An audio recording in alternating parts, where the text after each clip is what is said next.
Let's talk about what's happening in Sudan. Rival forces remain locked in a power struggle despite international calls for a ceasefire. It's an all-out battle for control of the country between Sudan's army and a paramilitary unit known as the Rapid Support Forces, the RSF, led by men who used to be allies. Hundreds of people have been killed, and hundreds have been injured. There's fighting in different parts of Sudan, but it's heaviest in the capital, Khartoum. There have been attempts at a ceasefire, but they haven't lasted. There have been air attacks and shelling. The airport has been severely damaged. There's no running water or electricity. Supplies of food are running low. This ridiculous battle that has civilians caught in the middle. And we have nothing to do with this. So what's behind the fighting?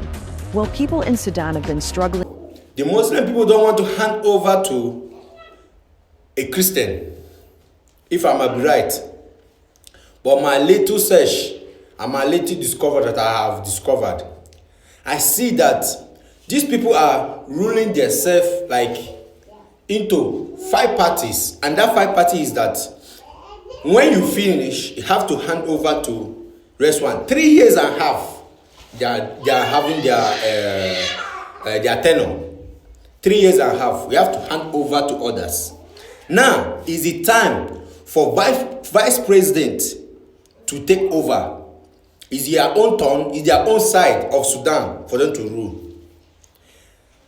But what did they see?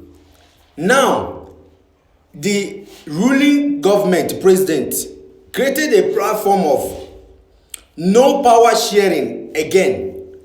Why? They have made this before and make all this conclusion and come for agreement that we have to be ruling 3 years and a half. After 3 years and a half, we have to all hand over to other to hand over to other, from there to 5 regions that they have.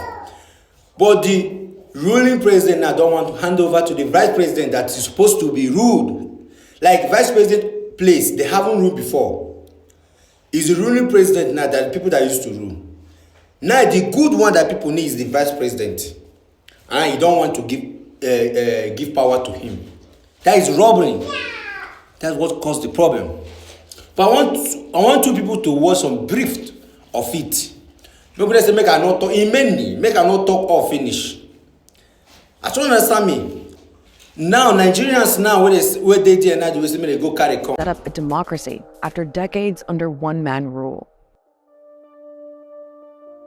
Omar al-Bashir came to power in a military coup in the late 1980s, became president, and stayed for 30 years, until people rose up and demanded that he step down. Then the army took over, and people didn't want them in charge either. So after pressure from protesters, the army agreed to share power with different political groups in a transitional government. The idea was that it would oversee a transition to a democratic system.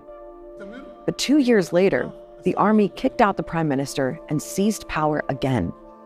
The people in Sudan seem to be trapped in this limbo, and they're going round and round in a circle that involves the same people, with no clear path or trajectory on how they can actually start to plan for transitioning. There have been ongoing talks to make that transition happen between the military and political groups representing that pro-democracy movement.